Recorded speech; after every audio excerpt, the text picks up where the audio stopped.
Houston വോയിസിൻ്റെ ക്ഷണം സ്വീകരിച്ച് ഇന്ന് നമ്മോടൊപ്പം വന്നിരിക്കുന്ന സന്തോഷ് ജോർജ് അച്ഛനെ സ്വാഗതം ചെയ്യുന്നു.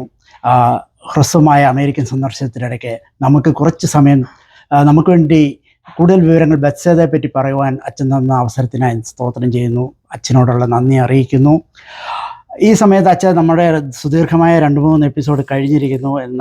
എന്നാൽ എനിക്ക് കുറച്ച് കാര്യങ്ങൾ അറിയാനുണ്ട്. അത് സാബുനാൻ പറഞ്ഞതിൻ്റെ പേരിലുള്ളതാണ്. ഈ ശനിയാഴ്ച ഒരു ഗ്രീറ്റ് ആൻഡ് മീറ്റ് നടക്കുന്നുണ്ടല്ലോ, അതിനെപ്പറ്റി അച്ഛൻ്റെ 2 വാക്ക്, അതിൻ്റെ ഉദ്ദേശിക്കുന്ന ആളുകൾ എല്ലാവരെയും സ്വാഗതം ചെയ്ത് 2 വാക്ക്. തീർച്ചയായിട്ടും 13-ാം തീയതി ശനിയാഴ്ച 4 മണി മുതൽ 6 മണി വരെയുള്ള 2 മണിക്കൂർ സമയം നമ്മൾ ഒരു ഇന്ത്യൻ റെസ്റ്റോറൻറ്റ്, ദേശി ഇന്ത്യൻ റെസ്റ്റോറൻറ്റിൽ വെച്ച് നമ്മൾ 4 മണിക്ക് കൂടാൻ തക്കോണം ആഗ്രഹിക്കുക. ആക്ച്വലി എല്ലാ പ്രാവശ്യവും ഞാൻ 2 വർഷം 3 വർഷം കൂടുമ്പോൾ അമേരിക്കയിൽ വരാറുണ്ട്.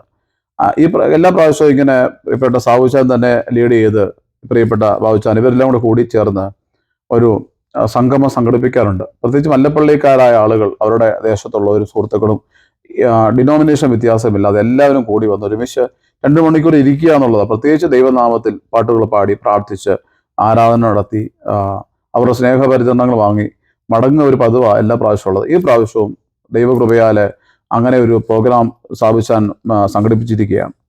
അത് ശനിയാഴ്ചയാണ്. ഞാൻ അതിലേക്ക് നിങ്ങളെല്ലാവരെയും ക്ഷണിക്കുകയും ചെയ്യുകയാണ് പ്രത്യേകമായിട്ട്.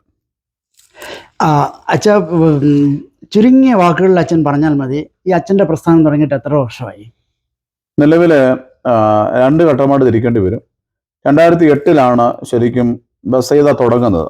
എന്നാൽ 2012 മുതലാണ് അതൊരു രജിസ്റ്റേർഡ് ചെയ്തൊരു പ്രോജക്റ്റ് ആക്കി മാറ്റുകയും അപ്രൂവൽ തലത്തിലേക്ക്, നിയമപരമായ അപ്രൂവൽ തലത്തിലേക്ക് ബസൈദ വളർന്നു തുടങ്ങിയത് 2012 ശേഷമാണ്. തിരുവനന്തപുരത്ത് 2008 തുടങ്ങിയെങ്കിലും അതൊരു ഇൻഫ്രാസ്ട്രക്ചറൽ തലത്തിലേക്കൊന്നും ആയിട്ടില്ലായിരുന്നു. കമ്മിറ്റഡ് ആയിട്ടുള്ള കാര്യങ്ങൾ ഏറ്റെടുത്ത് ചെയ്യുക, ഹൗസ് വിസിറ്റിങ്, അല്ലെങ്കിൽ പാവപ്പെട്ടവരുടെ വീട് സന്ദർശിച്ച് സാധനങ്ങൾ എത്തിക്കുക, രോഗികളെ പോയി കാണുക, അവർക്ക് ഫണ്ട് എത്തിക്കുക, അല്ലെങ്കിൽ അവർക്ക് കിടക്ക എത്തിക്കുക, ഭക്ഷണം എത്തിക്കുക, ഗ്രോസറി എത്തിക്കുക, ഇങ്ങനെയുള്ള കാര്യങ്ങളൊക്കെ ചെയ്തു പോവുകയാണ്. പക്ഷെ ഒരു ബിൽഡിംഗ് തലത്തിലേക്കും ഒരു സ്ട്രക്ചറൽ തലത്തിലേക്കൊക്കെ ബസൈദ എത്തിയത് 2012 ശേഷമാണ് നിലവിലെത്തിയത്. താങ്ക് യു അച്ഛ. അച്ഛ, ഇതിൻ്റെ നടത്തിപ്പിൽ അച്ഛൻ ഒറ്റയാളാണോ, അതോ അച്ഛൻ്റെ പുറകിൽ സപ്പോർട്ട് ചെയ്യാൻ അവിടെ ബത്സേദയിൽ എത്ര പേരുണ്ട്? എൻ്റെ പുറകിലല്ല, എൻ്റെ മുൻപിലും എൻ്റെ മുകളിലും സർവശക്തനായ ദൈവത്തിൻ്റെ അകൈതവമായ നേതൃത്വമാണ് ബസൈദയ്ക്കുള്ളത്. അത് പറയുമ്പോൾ നമ്മളത് തമാശയായിട്ടല്ല പറയുന്നത്. കർത്താവ് തരാത്തതായിട്ട് ഒന്നുമില്ല ബസൈദയിൽ. എല്ലാം സർവശക്തനായ ദൈവം തന്നതാണ്. 115-ാം സങ്കീർത്തനം 1-ാം വാക്യം നമ്മൾ പറയുന്നത്, ഞങ്ങൾക്കല്ല യഹോവേ, ഞങ്ങൾക്കല്ല, നിന്റെ ദയയും വിശ്വസ്തയ നിമിത്തം നിന്റെ നാമത്തിന് തന്നെ മഹത്വം വരുത്തണമേ എന്ന്. അതായത് മഹത്വം മുഴുവനും കർത്താവിന്. ബസൈദയുടെ വളർച്ചയിൽ സർവശക്തനായ ദൈവമാണ്. അത് ആത്മീയമായ കാര്യമാണ്. ഭൗതികമായി ചിന്തിക്കുമ്പോൾ കർത്താവ് ഒരുക്കിയ ഒരുപറ്റം ആളുകളുടെ കരുതലാണ് ബസൈദയുടെ ഇന്ന് വരെയുള്ള വളർച്ച. പ്രത്യേകിച്ച് ഈ പറഞ്ഞ സാബുനാനെ പോലുള്ള വ്യക്തികൾ, അതേ ചുറ്റുമുള്ള ആളുകളെ പോലുള്ളവർ, ഗൾഫ് നാടിലുള്ള പ്രിയപ്പെട്ടവർ, അമേരിക്കൻ നാടുകളിലുള്ള പ്രിയപ്പെട്ടവർ, ഇവരുടെ എല്ലാം വലിയ കരുതലും സ്നേഹവും, പിന്നെ സഭയ്ക്കകത്ത് നിന്നുള്ള ഒരു കരുതലും സ്നേഹവും, സഭയുടെ സുഹൃത്തുക്കളായിട്ടുള്ള ആളുകളുടെ കരുതലും, ഇതൊക്കെ കൊണ്ട് തന്നെയാണ് ഇന്ന് വരെയും ഈ സ്ഥാപനം അതിൻ്റെ വളർച്ചയിൽ മുമ്പോട്ട് പോയിക്കൊണ്ടിരിക്കുന്നത്. താങ്ക് യു അച്ഛ. അച്ഛ, അവിടുത്തെ അന്തേവാസികളെ പറ്റി പറയുമ്പോൾ അന്തേവാസികളിൽ ഏറ്റവും പ്രായം കൂടിയ ആളും പ്രായം കുറഞ്ഞ ആളും അതിനെ പറ്റി ഒന്ന് പറഞ്ഞാൽ, അതുപോലെ തന്നെ അതിലേറ്റവും അച്ഛന് കഷ്ടപ്പാടായിട്ട് തോന്നുന്ന ഒരു ജീവിതം ആരുടേതാണ്? ഒപ്പം അച്ഛൻ എന്തെങ്കിലും പ്രത്യേകിച്ച് അന്തേവാസികളെ പറ്റി പറയാനുണ്ടെങ്കിൽ 2 വാക്ക്. ബസൈദയിലെ ഏറ്റവും പ്രായം കൂടിയ ആള് 98 വയസ്സുള്ള രാജപ്പൻ ചേട്ടനാണ്. കോഴഞ്ചേരിക്കടുത്ത് ഉള്ള കുറിയന്നൂരിനടുത്തുള്ള ഒരു പാവം വൃദ്ധനാണ്. ആക്ച്വലി അദ്ദേഹം ഒരു എഞ്ചിനീയർ ആയിരുന്നു, ഗവൺമെന്റ് എഞ്ചിനീയർ ആയിരുന്നു. അദ്ദേഹത്തിന്റെ ലൈഫിൽ കുറച്ച് പ്രോബ്ലങ്ങൾ ഉണ്ടായി, എല്ലാവരും നഷ്ടപ്പെട്ടു. അദ്ദേഹം ഒരു 6.5 വർഷമായിട്ട് ബസൈദയിലുണ്ട്. നിലവിൽ അദ്ദേഹമാണ് ഇപ്പോൾ നിലവിലുള്ളതിലുള്ള ഏജിൽ സീനിയർ മോസ്റ്റ്. അതിനൊക്കെ മുമ്പുള്ള ആൾക്കാർ അവിടെ ഉണ്ട്, പക്ഷേ ഏജിൽ ഏറ്റവും സീനിയർ മോസ്റ്റ് 98 വയസ്സാണ് എന്നാണ് എൻ്റെ ഒരു ഊഹമല്ല, രജിസ്റ്റേർഡിൽ അങ്ങനെയാണ്. 98 വയസ്സുണ്ട് അദ്ദേഹത്തിന്. ഇപ്പം അദ്ദേഹം വളരെ ടയർഡാണ്, എന്നാലും വളരെ ഭംഗിയോടെ അദ്ദേഹത്തെ സംരക്ഷിക്കുന്നുണ്ട്, സന്തോഷത്തോടെ അദ്ദേഹം പോകുന്നുണ്ട്. ഏറ്റവും പ്രായം കുറഞ്ഞ ആളെ 36 വയസ്സുള്ള ബോബിയാണ് നിലവിലുള്ള. ബോബി ഒരു MRും അതുപോലെ തന്നെ ഒരു ഡൗൺ സിൻഡ്രോം കാറ്റഗറിയിൽപ്പെട്ട കുട്ടി, 2ഉം കൂടെയാണ്. അവന് അടുത്ത് തന്നെ ഉള്ള ഒരു 15 കിലോമീറ്റർ വ്യത്യാസത്തിൽ ഒരു ഫാമിലിയിലുള്ള ഒരാളാണ്. ഇപ്പോൾ ഏറ്റവും പ്രായം കുറഞ്ഞ ആൾ ബോബിയാണ്. 36 ആണ് അവൻ്റെ ഏജ്. 2 പേരും പ്രിയപ്പെട്ടവരാണ്. എല്ലാവരുടെയും കൂട്ടത്തിൽ മുതിർന്നവരും ജൂനിയേഴ്സ് എന്നുള്ള ലെവലല്ല, എല്ലാവരും ഒരേ മനസ്സോടെ എല്ലാവരെയും ശുശ്രൂഷിക്കുന്ന സ്ഥാപനം. പിന്നെ ഒരു കാറ്റഗറി തിരിച്ചൊന്നും ആൾക്കാരെ അവിടെ കാണാൻ ശ്രമിക്കാറില്ല.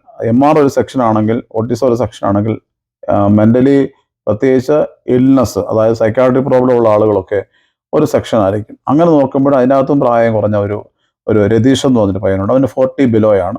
സങ്കടം തോന്നും അവൻ്റെ ജീവിതമൊക്കെ അറിയുമ്പോൾ.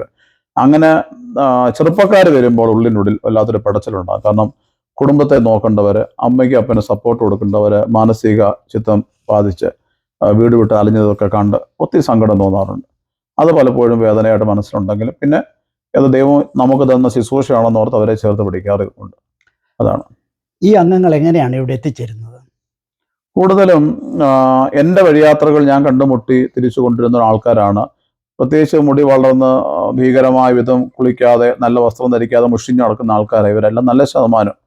ഇവരെയൊക്കെ ഞാൻ തന്നെ എൻ്റെ വാഹനത്തിൽ തന്നെ കൂട്ടിക്കൊണ്ട് വന്നു ബസ്സേതേ കൊണ്ടുവന്ന് മുടി വെട്ടി കുളിപ്പിച്ച് വൃത്തിയാക്കി നല്ല ഭക്ഷണം കൊടുത്ത്, അല്ലെ അങ്ങനെ ഒരു പരിചരണത്തിലാണ് അവിടെ 70% പേര്. പക്ഷെ 30% പേരെ കുറിച്ച് പറഞ്ഞാൽ പോലീസുകാർ വഴി വരാറുണ്ട്, പോലീസ് സ്റ്റേഷൻ വഴി വരാറുണ്ട്, അതുപോലെ സംഘടനകൾ കൊണ്ടുവരാറുണ്ട്, വാർഡ് മെമ്പർമാർ വഴി വരാറുണ്ട്, ഓർഗനൈസ്, പിന്നെ നമ്മുടെ ചർച്ചുകളിൽ തന്നെ യൂത്ത് ഇടപെട്ട്, യൂത്ത് ലീഗ്, യുവന പ്രസ്ഥാനം ഇടപെട്ടിട്ടൊക്കെ ഇവരെ കൊണ്ടുവരാറുണ്ട്. താങ്ക് യു അച്ഛാ.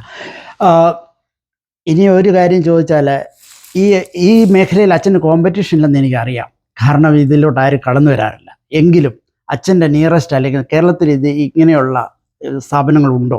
സർക്കാർ തലത്തിൽ എന്തെങ്കിലും ഉണ്ടോ ഹെൽപ്പ്? തീർച്ചയായിട്ടും കേരളത്തിൽ ഒരുപാട് സ്ഥാപനങ്ങളില്ലേ, എത്ര നന്നായിട്ട് പോകുന്ന സ്ഥാപനങ്ങളുണ്ട്. എനിക്കറിയാം. എനിക്ക് ഇൻഡിവിജ്വലി കോണ്ടാക്റ്റ് ഉള്ള ഒരുപാട് ആളുകളുണ്ട്. അതും ജാതിമത വ്യത്യാസമില്ലാതെ നടത്തുന്ന ഒത്തിരി സ്ഥാപനങ്ങളുണ്ട്. എല്ലാവരും അവരുടേതായ കർമ്മമണ്ഡലങ്ങൾ സജീവമാണ്. ഇപ്പം ഞാൻ പറയാം, നമ്മുടെ സ്ഥാപനമൊക്കെ രജിസ്റ്റേർഡ് സ്ഥാപനമായതുകൊണ്ട് OCBക്ക് അകത്ത്, ഓർഫനേജ് കൺട്രോൾ ബോർഡിൻ്റെ അകത്തുള്ള സ്ഥാപനമായതുകൊണ്ട് പത്തനംതിട്ട ജില്ലയിൽ തന്നെയാണ് 130 സ്ഥാപനങ്ങൾ, പല കാറ്റഗറി, ഒന്നല്ല പലയിടത്തായിട്ടുണ്ട്. ഇതെല്ലാം ഒരു കൊടക്കീഴിലാണ്, ഒരു അതോറിറ്റിയുടെ കീഴിലാണ് പോകുന്നത്. ഇത് നമ്മൾ പ്രീസ്റ്റ്ഹുഡിനകത്തുള്ളവരാണെങ്കിലും ഗവൺമെൻറ്റിൻ്റെ ലോ ഇതിൻ്റെ അകത്തുള്ളതുകൊണ്ട് അവരുടെ നിയമം അനുസരിച്ച് പോകുന്നത്. അപ്പോൾ സ്ഥാപനങ്ങൾ ഇഷ്ടം പോലുണ്ട്. ഇതൊരു കോമ്പറ്റീഷൻ പറഞ്ഞാൽ കോമ്പറ്റീഷൻ വേദിയൊന്നുമല്ല. ജീവകാരുണ്യം അത് നല്ല മനുഷ്യരുടെ ശുശ്രൂഷ തന്നെയാണ് ഞാൻ വിശ്വസിക്കുന്നു.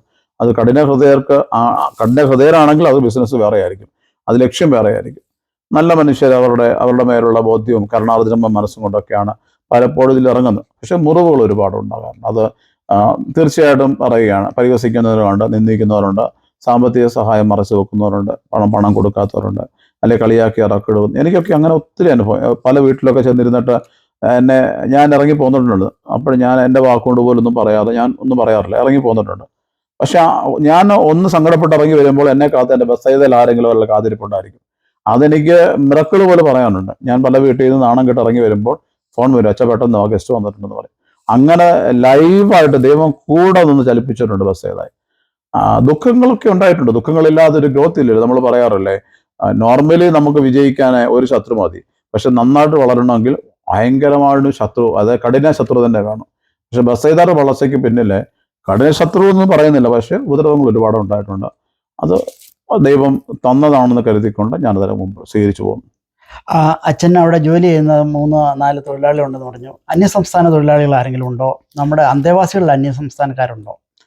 ബസ്സേതായിലെ നിലവിൽ 8 പേരാണുള്ളത്. അടുക്കളയിലെ 2 പേര്, ഓഫീസിലെ, അതുപോലെ തന്നെ ക്ലിനിക്കിലെ, ഡ്രൈവറ്, പിന്നെ റബ്ബർ വെട്ടുന്നവര്, അങ്ങനെ 8 പേരുണ്ട്. 9 പേര് ഒരാൾ വന്നു, 8 പേരോട് താമസിക്കുന്നുണ്ട്. അന്യ സംസ്ഥാന തൊഴിലാളികൾ ആരും നമ്മുടെ സ്ഥാപനത്തിൽ നിലവിലില്ല. നേരത്തെ ഉണ്ടായിരുന്നു, പശുക്കൾ ഒക്കെ ഉണ്ടായിരുന്നു. നമുക്ക് പശുക്കളെ നോക്കാൻ നേപ്പാളി ഫാമിലി ഉണ്ടായിരുന്നു, പക്ഷെ അവർ തിരിച്ചുപോയി. ഇപ്പൊ നിലവിൽ ആരുമില്ല. മലയാളികളും അടുത്തുള്ളവർ മാത്രമാണ്. അന്തേവാസികളിലും ആരുമില്ല. അന്തേവാസികളും ആരുമില്ല. ഇനിയുള്ള ഒരു ചോദ്യം എന്ന് പറഞ്ഞാൽ, ഇടതുപക്ഷ വലതുപക്ഷ ഭരണങ്ങൾ മാറി മാറി വരുന്നു കേരളത്തിൽ. അച്ഛനെ സപ്പോർട്ട് ചെയ്യുന്ന ഏറ്റവും അച്ഛന് ഇഷ്ടമുള്ള പൊളിറ്റീഷ്യൻ പറയാൻ ബുദ്ധിമുട്ടുണ്ടെങ്കിൽ വേണ്ട, അല്ലെങ്കിൽ മന്ത്രി, അല്ലെങ്കിൽ മന്ത്രിമാർ, അല്ലെങ്കിൽ കളക്ടർ, ആരുടെയെങ്കിലും ഒരു പേര് പറയാനുണ്ടോ? 1, 2, 3 പേര് പറയാൻ മടിയൊന്നുമില്ല. ഉമ്മൻചാണ്ടി സാറിനെ അതിലോട് ഓർക്കുന്നൊരു വ്യക്തിയാണ് ഞാൻ.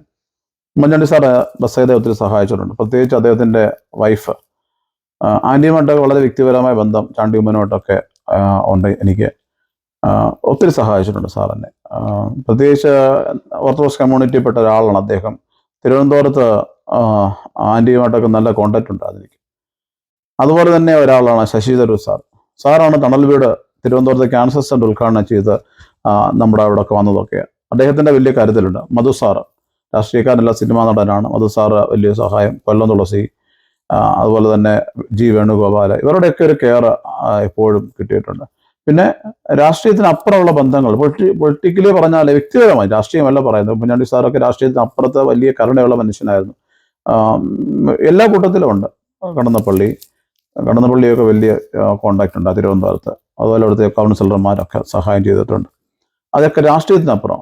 രാഷ്ട്രീയത്തിന് പുറകെ ഞാൻ പോകാറില്ല. എനിക്ക് വ്യക്തിപരമായ കാര്യങ്ങളാണെങ്കിൽ പോലും രാഷ്ട്രീയത്തിലുപരി നന്മയുള്ള എല്ലാവരെയും ചേർത്ത് പിടിച്ചിട്ടുണ്ട്. ഇനി അങ്ങനെ തന്നെ ആയിരിക്കും. താങ്ക് യു അച്ഛ. അച്ഛൻ്റെ ഫണ്ടിങ്ങിനെ പറ്റി ഞാൻ ചോദിക്കുന്നില്ല, കാരണം അത് പലരും ചോദിച്ചിരുന്നു. പ്ലസ് അതോടൊപ്പം എനിക്ക് ചോദിക്കാനുള്ളത്, അച്ഛന് ഈ കഴിഞ്ഞ 8, 10, 12 വർഷത്തിനിടയ്ക്ക് ഏറ്റവും ദുഃഖകരമായ ഒരു സംഭവം, സന്തോഷകരമായ സംഭവം, അച്ഛൻ്റെ മുഖം കണ്ടാൽ അറിയാം അച്ഛൻ സന്തോഷമാണ്, കണ്ടന്റഡ് ആണ്. എങ്കിൽ പോലും ഏറ്റവും പ്രയാസം അനുഭവിച്ച ഒരു പ്രയാസം, അല്ലെ കടന്നുപോയ ഒരു കാലഘട്ടം? കടന്നുപോയത് എൻ്റെ പിതാവിൻ്റെ മരണം തന്നെയാണ്.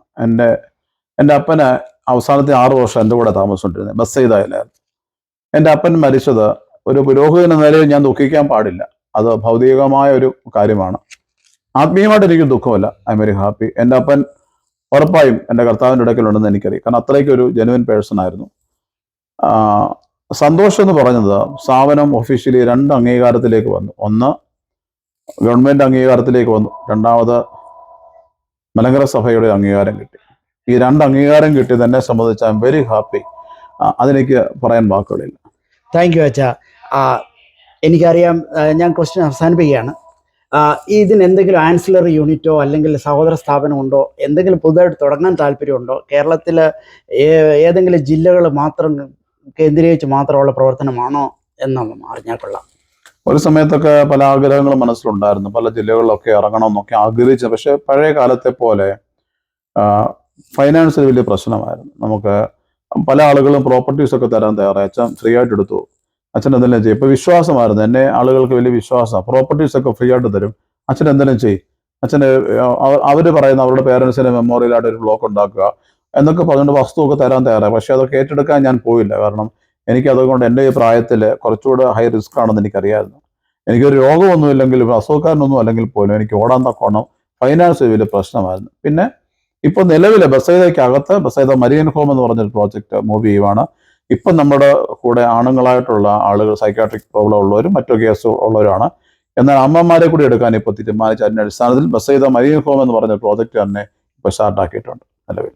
താങ്ക് യു സോ മച്ച് അച്ഛാ. ഈ സന്ധ്യാസമയത്തും ഈ ദുഷ്കരമായ കാലാവസ്ഥ സമയത്തും ഞങ്ങളോട് സഹകരിച്ചതിന് ഒത്തിരി നന്ദി, ഒത്തിരി നന്ദി. അച്ഛൻ്റെ എല്ലാ പ്രവർത്തനങ്ങൾക്കും ഭാവങ്ങൾക്കും പ്രാർത്ഥനയോടെ ഞങ്ങൾ ആശംസിക്കുന്നു. Thank you very much. ഞാനും നന്ദി പറയുന്നു. പ്രത്യേകിച്ച് ഇങ്ങനെ ഒരു ചാനലിൽ നിങ്ങളോടൊപ്പം ഇരിക്കാൻ സാധിച്ചതിൽ ഞാനും നന്ദി പറയുന്നു. ദൈവത്തെ മഹത്വപ്പെടുത്തുന്നു. ഫ്യൂഷൻ വോയിസിൻ്റെ പ്രവർത്തകർക്ക് നിങ്ങൾക്ക് എല്ലാവർക്കും സ്ഥാപനത്തിൻ്റെയും എൻ്റെയും പേരിലുള്ള നന്ദി സ്നേഹം അറിയിക്കുന്നു. ദൈവം എല്ലാവരും അനുഗ്രഹിക്കട്ടെ. പ്രാർത്ഥിക്കുന്നു. നന്ദി. Thank you.